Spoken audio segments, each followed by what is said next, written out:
Bueno, vamos a comenzar con Felipe Corredor, que es doctor en Psicología Social y gestor editorial de 6 revistas diferentes de la Unidad Autónoma de Barcelona. Bueno, pues en este caso también vamos a contar con el vídeo de la presentación y cuando queráis se puede poner Isabel o Roxana.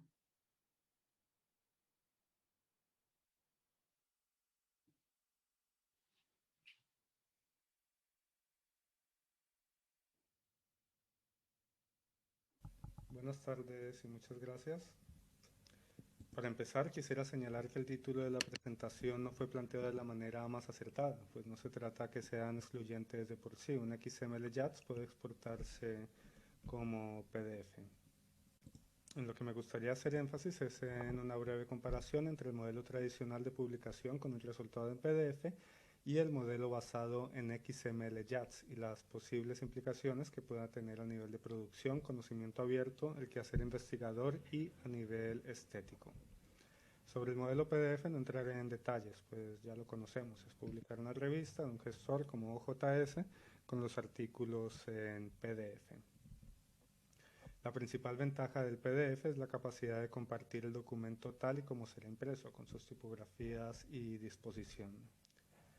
Una capacidad muy extendida del PDF y que puede explicar su anclaje en la investigación es la capacidad de realizar subrayados y anotaciones sobre el texto, analógicamente a la manera como se haría en un papel y que es una práctica básica para el análisis en una investigación, tanto si se hace sobre el PDF mismo, un procesador de textos o escrito a mano. Esta misma rigidez de presentación puede presentar dificultades, aunque no imposibilidad, a la hora de leer en pantalla, que es la práctica más habitual para adaptarlo adecuadamente a una lectura fluida en móviles, ebooks o tablets, así como para la extracción de información organizada y jerarquizada, también para la accesibilidad. Sobre qué es XML JATS tampoco profundizaré mucho. El XML, Extensible Markup Language, en sí no es un formato de presentación como lo es el PDF, sino que es un lenguaje que contiene un conjunto de reglas para la construcción de documentos bajo un conjunto de etiquetas llamadas elementos y atributos, que son organizadas jerárquicamente, se pueden crear libremente y marcan la estructura y semántica de un documento. Concretamente, el XML JATS es un conjunto específico de etiquetas estandarizadas para revistas académicas. Están agrupadas en 3 secciones: front, que es donde están los metadatos; body, el artículo como tal; y back, donde están los apéndices y las referencias, que estas a su vez pueden ser enlazadas en su citación en el cuerpo del texto.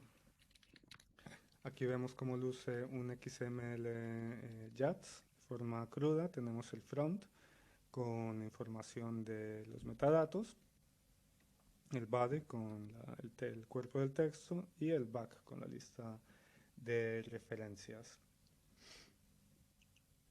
Ahora bien, este documento nada amigable para la lectura humana se puede exportar en HTML y PUB para ebooks o en PDF mismo.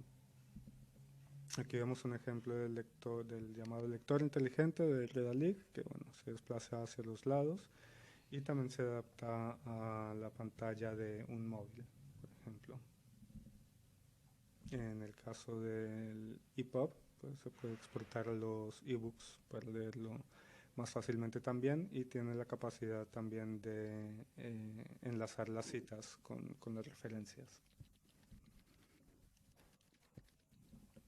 Finalmente, como señalaba, puede haber una conversión directa del XML JATS al PDF. En el caso de Redalyc es un formato homogéneo, tanto de lector inteligente como PDF para las diferentes revistas. Este diseño es marcado por una hoja de estilo.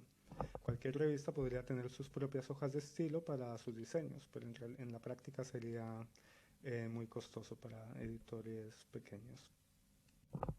Sin embargo, la ventaja más grande no es cómo se presenta para su uso, sino sino la posibilidad de que el artículo sea fragmentado y pueda ser leído por máquinas. A partir de aquí tiene posibilidades de potenciar el conocimiento abierto, siempre que se entienda bien entre los sistemas y no proliferen distintos subestándares incompatibles.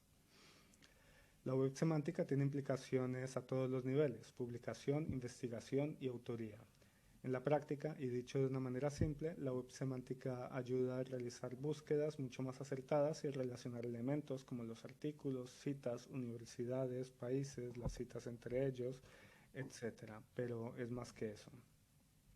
Una breve explicación de Wikipedia indica que el objetivo de la web semántica es mejorar Internet ampliando la interoperabilidad entre los sistemas informáticos usando agentes inteligentes, que son programas que buscan información sin operadores humanos.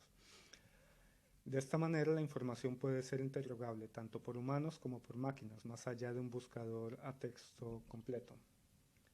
En el proceso de la web semántica hay una traducción del XML al Resource Description Framework, RDF, de tal manera que la información entre documentos pueda ser efectivamente enlazada al convertirla en una estructura de sujeto, predicado, objeto. Por ejemplo, el cielo tiene color azul. De esta manera se van creando una suerte de categorías. Estas categorías son llamadas clases y a su vez serán procesadas por las ontologías, que es donde se crean las relaciones entre dichos elementos. A partir de aquí hay una serie de operaciones que superan mi área de conocimiento hasta llegar a la interfaz del usuario, que es donde aprovechamos dichas interrelaciones. A continuación indico algunos ejemplos. En Google vemos las búsquedas de personalidades, por ejemplo, nos indica preguntas relacionadas y búsquedas similares, normalmente de la misma categoría de área de conocimiento, región, época u otras clases. En el campo académico tenemos Semantic Scholar, que nuevamente vemos que nos da definiciones de lo que estamos buscando y temas relacionados. Otro ejemplo de aprovechamiento de la web semántica en el conocimiento abierto viene dado por Open Citations, que la marcación XML-JATS no es imprescindible para aprovechar el potencial actual de Open Citations. Podemos pensar que en un futuro, al tener la información minuciosamente separada, podrá tener más potencialidad. Se trata de tener la información estructurada, susceptible de ser leída por máquinas, separable del artículo en sí y que sea abierta. De esta manera permite crear una red pública de información sobre las citas que permita búsquedas que vinculen conexiones entre campos de conocimiento o incluso seguir la evolución de las ideas en disciplinas académicas. De esta manera se puede presentar como una alternativa para los índices propietarios. Además de la web semántica en general o las posibilidades de Open Citations, el uso del XML-JATS permite que los artículos estén disponibles para futuras tecnologías. En cuanto al quehacer investigador, la web semántica basada en artículos marcados con XML-JATS permite hacer un seguimiento de citas e interrelaciones entre ellas, que es más difícil en PDF, y esto puede ser útil a la hora de buscar información sobre un tema y clasificarla, que es la primera etapa de cualquier investigación y que se mantiene a lo largo de la misma.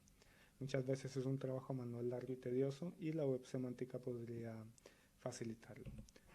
Como investigadores podemos imaginar búsquedas que puedan ayudarnos a hacer preclasificaciones teóricas, metodológicas o temáticas según los términos usados, regiones, interrelaciones entre universidades, grupos de investigación, citaciones, etc. El proceso de implementación del XML-JATS presenta algunos inconvenientes. El marcado de documentos, por ejemplo, necesita capacitación, reordenamiento de tareas o terciarización. Hace falta un desarrollo de herramientas de código libre para el marcado, distribución y transformación. También hace falta esfuerzos para que las diferentes plataformas lean y entiendan las etiquetas XML, y es un problema agravado por la proliferación de diferentes subestándares y adaptaciones.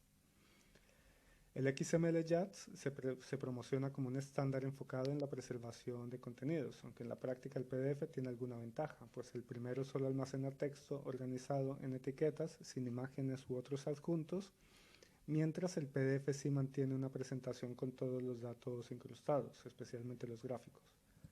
La solución a este problema, desde el modelo XML-JATS, es el formato DAR, D-A-R, que hace las veces de un comprimido zip que contiene el mismo XML y los adjuntos, las imágenes, etc. De esta manera, el XML-JATS actualmente no es totalmente viable como fuente única de preservación del contenido, tal como indicó Marc Briand en su ponencia en el Congreso de PKP en Barcelona. Solamente podemos considerarlo como tal bajo el formato DAR, y es un formato que, según dice, le falta desarrollo para ser un estándar. Sobre la parte estética, en el modelo PDF, los pequeños editores tenemos facilidad para personalizar nuestros contenidos en cuanto a disposición, tipografías, colores, etc. Es posible personalizar la exportación del XML-JATS a PDF por medio de las hojas de estilo, pero no es una tecnología técnica o económicamente accesible para muchas de las revistas, que tendrían que depender de modelos prehechos, en este caso por el modelo de Redalic. Los subrayados y comentarios son una característica simple pero vital para el quehacer investigador. Estamos acostumbrados a realizarlos en PDF y es posible también en HTML con plugins del navegador como Hypothesis, como vemos en la imagen. Sin embargo, no es una práctica común. En mi entorno, al preguntar a una veintena de compañeros, investigadores e investigadoras, la mayoría desconocía esta posibilidad. Mientras esas prácticas no se hagan fáciles y populares, se antoja difícil que la mayoría de lectores reemplacen el viejo PDF. También hay algunos gestores como Zotero o Mendeley que tienen herramientas o están desarrollando herramientas de subrayado. Ya finalizando, las implicaciones de adoptar XML-JATS tienen sentido especialmente en un contexto amplio de la ciencia y el conocimiento abierto, con tal de sacar provecho de tecnologías actuales y futuras para facilitar en gran medida el quehacer investigador. A nivel de usabilidad hay mejoras, pero no considero que sea su punto fuerte en comparación de la web semántica o ese tipo de tecnologías. Para que la aplicación efectiva del XML-JATS sea ampliamente extendida entre pequeños editores con bajo presupuesto, considero que falta desarrollo de herramientas de producción y preservación, siempre desde el software libre, que faciliten la marcación y personalización de hojas de estilo, que sería un aspecto que además mantendría el sentido a la tarea de los maquetadores. Como explicaba Marc Briand, la preservación del XML-JATS se optimiza con el almacenaje DAR, pero es una tecnología a la cual también le falta desarrollo. Así pues, las posibilidades de conocimiento abierto e interrelación de la información del XML-JATS son impresionantes y debería ser un camino a seguir, pero cada editor o editora debe plantearse, según sus presupuestos y necesidades, la necesidad de realizar el paso antes o después. De momento, esperemos que aumente la apuesta por el desarrollo de las tecnologías de software libre que faciliten el proceso por parte de pequeños editores, teniendo también en cuenta las prácticas cotidianas del quehacer investigador. Bueno, muchas gracias por su atención.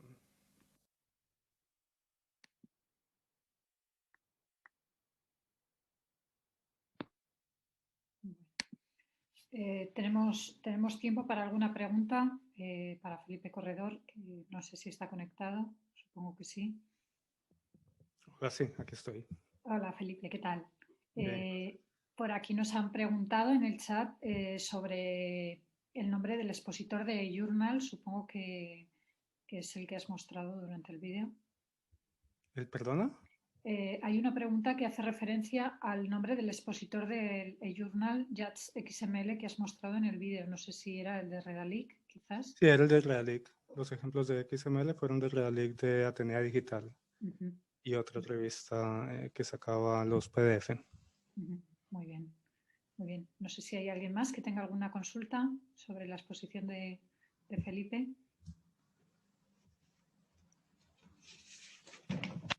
Si no hay ninguna pregunta, a mí me gustaría preguntarte, Felipe, si tienes alguna experiencia propia en alguna revista, ¿cómo te ha resultado esta implantación del XML-JATS? Sí, en Atenea Digital estamos haciendo la transición a XML por medio de Redalic y se ha mostrado demasiado laboriosa. Cada artículo necesita varias horas de trabajo, 2 o 3 horas. Clasificar, por ejemplo, cada referencia, identificar de cada referencia los autores, si es una revista, si es un libro, etcétera. Son como pequeños pasos que, bueno, hacen que sea una tarea muy tediosa y que, bueno, la apuesta sería un poco por la inteligencia artificial que facilitar este trabajo. Y bueno, Redalic ha hecho pasos en ese sentido, pero bueno, creo que aún le falta para que una maquetación no tenga que ser pues tan larga, ¿no? También coger cada cita, ¿no? Poner el nombre y el año y vincularla, ¿no? Decir, esto es una cita, entonces sacar toda la lista de referencias, 30, 50, 100, buscarla, ¿no? Etcétera. Que son cosas que, bueno, para el tiempo que se manejan las revistas, la poca disponibilidad, no suelen tener un personal dedicado a esto, pues claro, para los pequeños editores pues son muchas horas de Claro. profesionales para pagar. Claro, claro. También alguien comenta literalmente, pero ha garantizado la actualización del lenguaje con los cambios tecnológicos y no lo veo. No sé si esto se refiere a la presentación también. Hay una conversación paralela en el chat, con lo cual es un poco complicado saber a veces si se refiere a... No entiendo a qué se refiere, perdona. Entendemos. Bueno, pues lo dejamos para más adelante y si os parece bien, damos paso a la siguiente presentación. Muchas gracias, Felipe. A ustedes, muchas gracias. La siguiente presentación va a intervenir Roberto Tomé, que es técnico en artes gráficas y desde 2015 es editor técnico del portal de revistas del Instituto Nacional de la Administración Pública del INAP, pero anteriormente ha sido técnico también en la imprenta del BOE y tiene una larga experiencia. Él nos va a hablar sobre la experiencia en la definición y mejora continua del modelo de producción multiformato de artículos de revistas del INAP. Cuando queráis.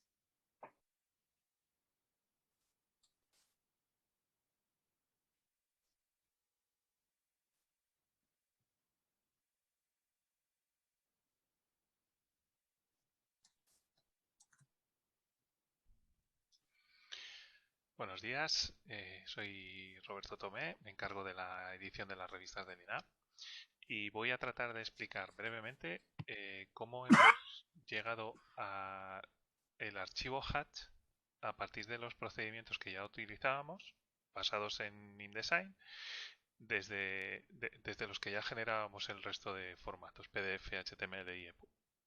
Así que paso a la presentación. Bueno, a grandes rasgos, porque el tiempo del que disponemos es poco. La metodología será la siguiente. Disponemos de un original del autor. Un original que va a cumplir con todas las directrices que le pedimos a los autores y además tiene toda la información correcta de cabecera y tiene una estructura correcta. Para convertir este original en un documento de InDesign, combinamos un script con un documento plantilla de InDesign.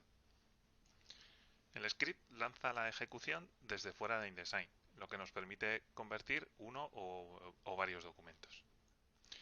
La plantilla es un documento predefinido que contiene todos los estilos que serán necesarios para el tratamiento de los artículos.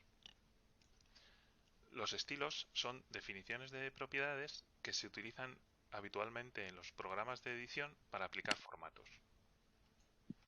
En nuestro caso, se utilizan también como identificadores, de manera que al aplicar formato lo que estamos haciendo también es marcar el contenido.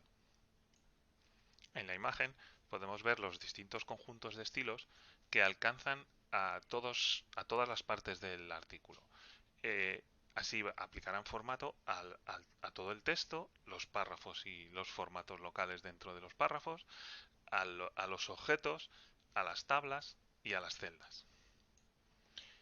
Agregamos también a la plantilla un conjunto de variables que van a ser muy útiles para aportar metainformación al documento y después en los tratamientos posteriores.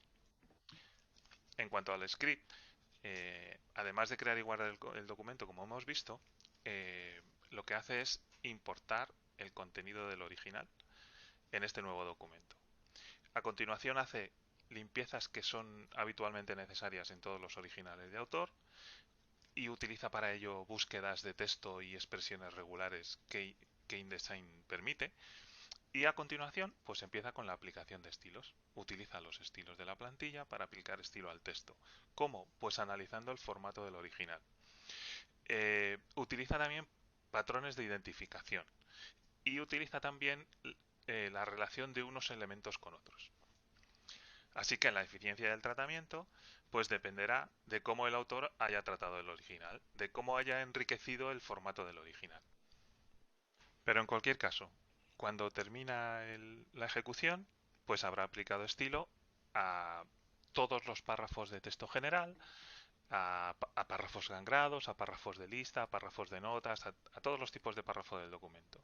También a las imágenes, a sus títulos y pies, a las tablas, a las celdas, al contenido de las celdas e incluso a todas las variantes de estilo de texto dentro de los párrafos.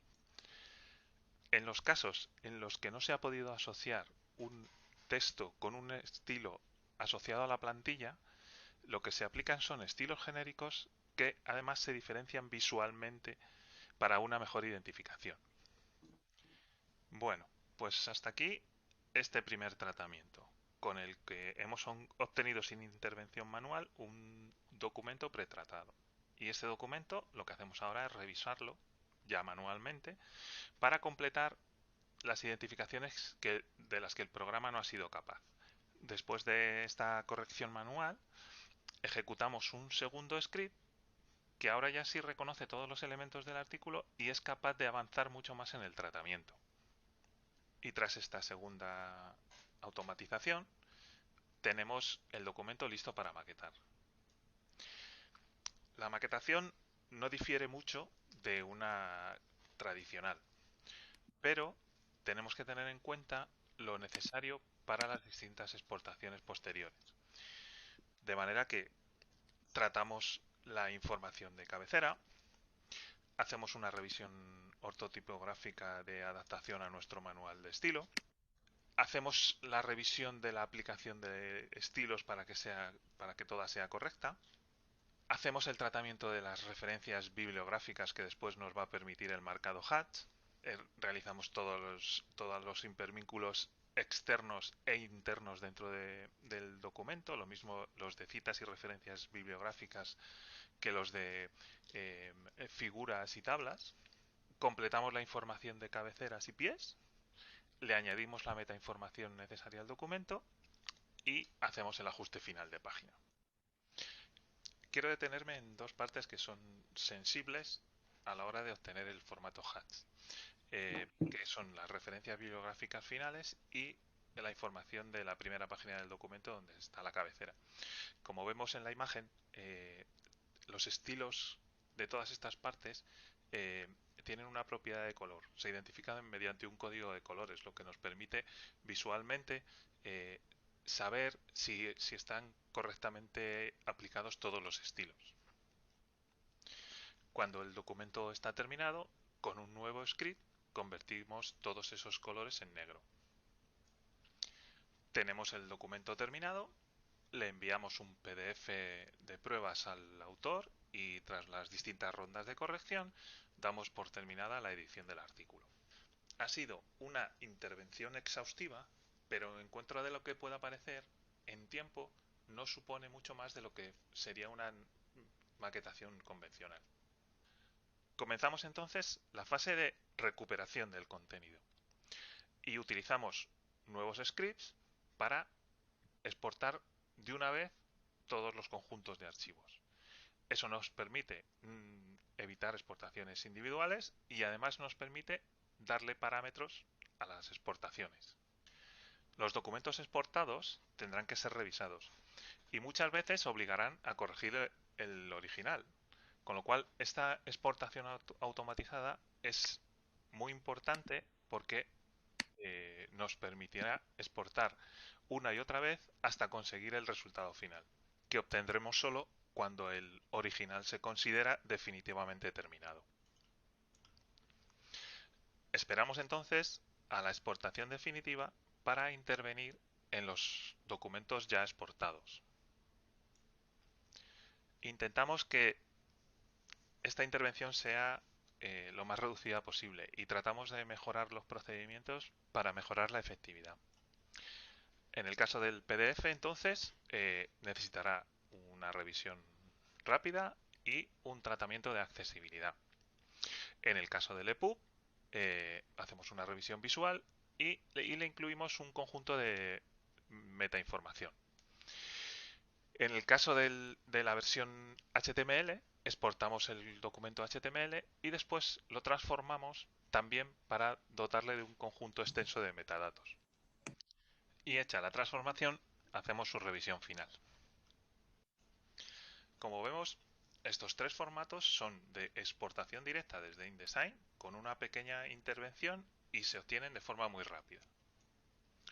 Nos queda únicamente obtener el formato Hatch y no lo obtenemos exportando directamente desde InDesign, sino que tomamos el documento HTML que ya hemos exportado y lo transformamos con una hoja de estilos de transformación XML que lo convierte directamente al formato Hatch. Pero solo podemos llegar al Hatch definitivo y completo porque el documento HTML desde el que lo obtenemos contiene toda la información y toda la identificación que le hemos dado gracias a todo el tratamiento realizado en el documento InDesign original. Bueno, y en esencia este es el procedimiento. Lógicamente nos ha llevado un tiempo a habilitarlo y aún no está terminado porque necesita mejoras que tratamos de incorporar a medida que el tiempo lo va permitiendo.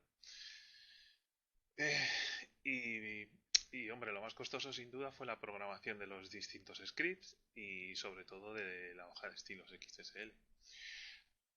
Este ya es un camino recorrido, podemos seguir trabajando sobre él y lo que nos ha permitido todo este esfuerzo ha sido primero automatizar el grueso del tratamiento de los artículos con todos esos scripts y además esos scripts son de definición propia y por lo tanto actualizables según nuestras necesidades. Nos permite también este procedimiento una edición colaborativa. Como hemos normalizado todos los tratamientos, pues todas las personas implicadas los conocen y podemos trabajar sobre los mismos documentos sin temores al desconocimiento o en la definición de los estilos o en el tratamiento del propio contenido. ¿Qué permiten también los scripts? Una mejor calidad del proceso de tratamiento. Porque los programas se equivocan menos en las interpretaciones.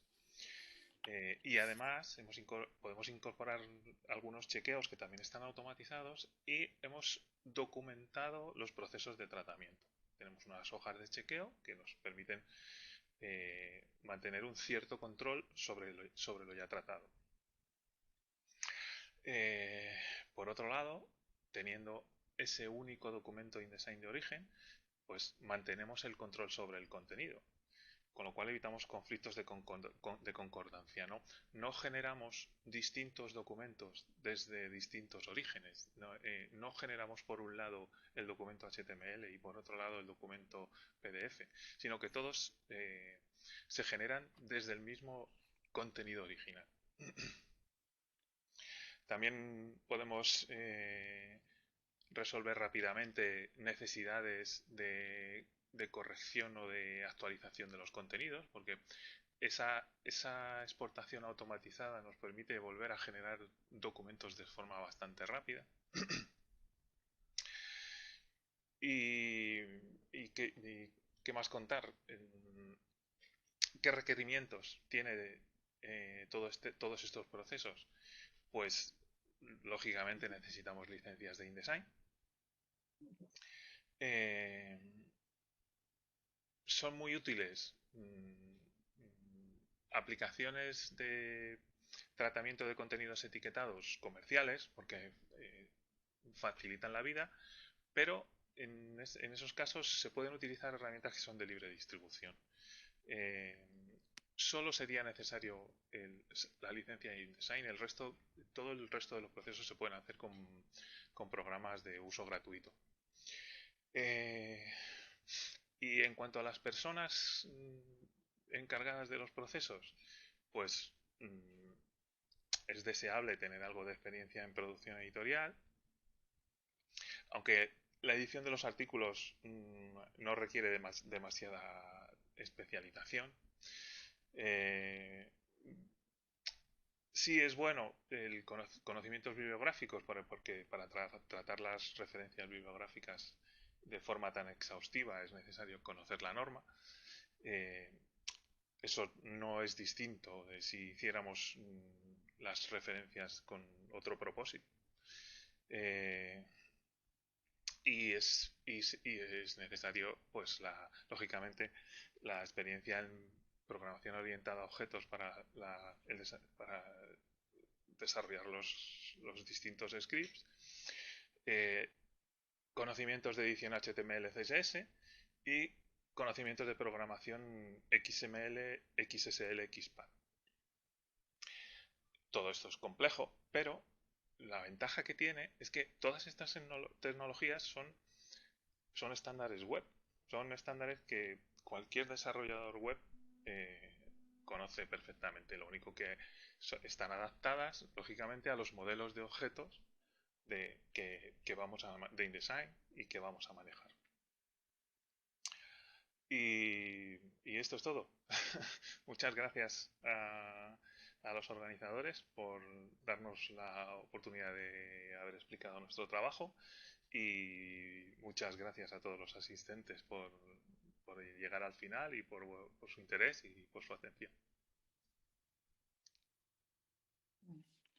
Muchas gracias a Roberto por su intervención. Veo que no hay ninguna pregunta en el chat y como ya vamos justos de tiempo, pues vamos a dar paso a las siguientes intervenciones. Creo que en esta ocasión nos toca la presentación de pósters.